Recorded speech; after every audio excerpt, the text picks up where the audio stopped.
Hello friends.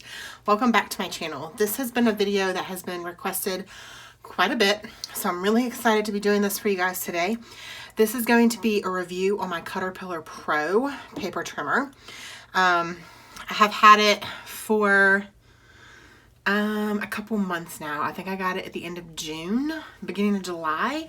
So I've had it for a while now, and I've been using it, and I will say there are pros and cons. So con number one with the Pro is it's not something that you can really take. I mean, you can, I guess, take it to crops or places if you're going places, but it's really not convenient because it's so big. Con number two is, to be honest, you can't cut or you can't gut the center of a paper.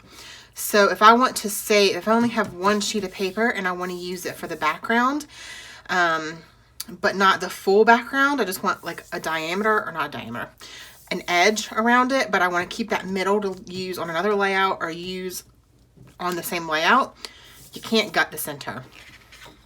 So I did keep my old Fiskars paper trimmer for those two reasons, because those two reasons I can do both of those things with it. I can take it, it's more convenient, and I can gut the center. Now, there is another version of the CutterPillar, which is smaller.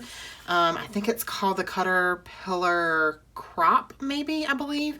And so that one would be more convenient. But for me, honestly, I really don't go to crops. I have my retreats that I do twice a year, or I plan on doing twice a year. And I go to like Scrapbook Expo, and I just took my other paper trimmer. So there's that. Now, on my desk, there is, I don't know, this is really hard to show because this thing's so big, but there is a pull out here where you can store some stuff, and a 12 by 12 piece of paper. Let me see if I can get it in there. It does store. I still have the branding strip on it, so it won't store, but a 12 by 12 without the branding strip will store in there. And then you can store some like little tools and stuff in here. However, mine sits on the edge of my desk, and it sits just like this. So this part goes out towards the outside of my desk, which is really hard to get to because my desk is pretty big. So I honestly don't even use it. I know that's terrible, but I don't. Okay, so the feature that I love the best is the light up here. I don't know if you guys can see that on the video. I hope you can. Let me turn my light off real quick so maybe you can see it a little bit better. Let's see.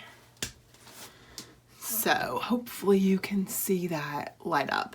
So it will show through the paper, and it shows you exactly where you are going to be trimming. Hopefully you guys can see that again. I don't really know if you can, to be completely honest. But the light shines through the paper and shows you where you're going to cut it. Let me turn the lights back on. So, you guys, it does definitely take some getting used to. If you're used to a Fiskars, just regular paper trimmer and not the rotary, it definitely takes some getting used to. First of all, you gotta line it up here and hold it. You have to hold the paper. You're not gonna cut your fingers though, because there's a safety thing on it, thankfully. But when, this is the thing that took the longest for me to get used to. When you're cutting, you have to push in and push down. And then it gives you a really nice smooth cut. Let me cut some cardstock here. This is just cardstock from a layout. So I will say that you can cut super thin. That was not straight because I didn't have it lined up right. Might help if I did. Let's do some really, really thin cuts. So, see how thin that is? You can really get, look at that, some intricate little slivers off. If you just have just a littlest bit of paper that needs to be trimmed, this is definitely your paper trimmer for that. And then, like I said, so you push in and push down, and you have a nice clean cut. Nice clean cut. It's not frayed at all. So I will say that's a pro. It cuts beautifully. It cuts thin, which is really nice. And I love the light up, so that's a pro as well. And then the other pro is, from what I hear, it's a self-sharpening blade. Whoa, sorry, it's moving, you guys. I have it underneath my mat. Probably shouldn't move that out of the way. So it's self-sharpening, so there's no need to change the blade. So it's definitely going to save money on that respect. And I will say that I got mine from Hobby Lobby, and I used a 40% off coupon, so you can use those coupons for this as well. So it is a really nice paper trimmer. I have honestly really enjoyed it.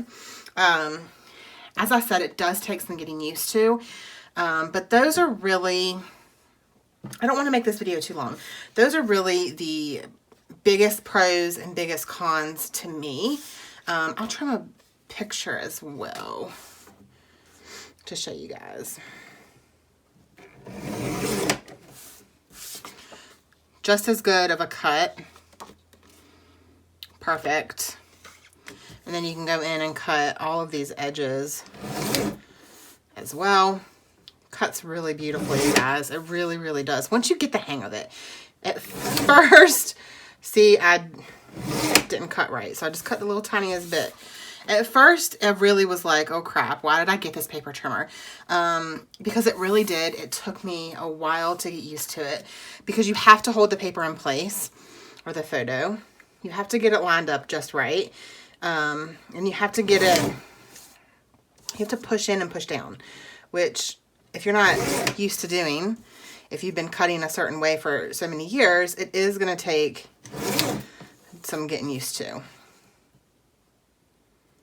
Let's see. So, but it does really cut nice. And like I said, it cuts super thin, you guys. It's so nice. Like the only cons, like I said, is the size. It's not, you know, portable that well. And the can't center cut, can't gut a piece of paper out, which is kind of, you know, whatever. I don't gut papers out that often, so it's not a huge deal, but it would be nice to have kind of an all-in-one paper trimmer, but I don't think that's going to happen anytime soon. For now, for the price that I paid for this, because I used the 40% off coupon, it was absolutely worth it. Would I have paid full price for this? No, because that would not have been in my budget.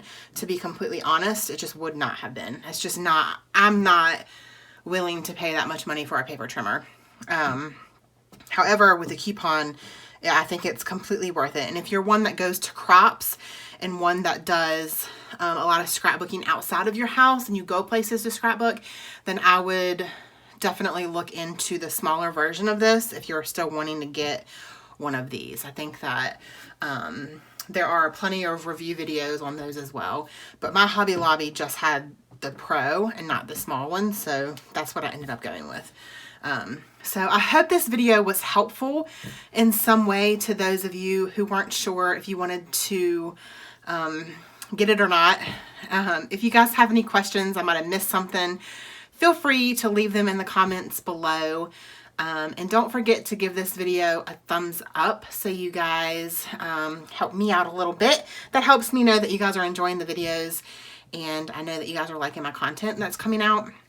And don't forget to hit that subscribe button so you guys don't miss any upcoming videos. Definitely make sure that you're subscribed, because I am going to be doing a 6,000 subscriber giveaway, and once I hit it, or once I reach it, and it's coming. It's slowly coming. I'm almost to 6,000, which makes me ecstatic. So thank you guys so much for watching. I hope you guys enjoyed this video, and don't forget to spread love and be kind. I hope y'all have an amazing day. Bye.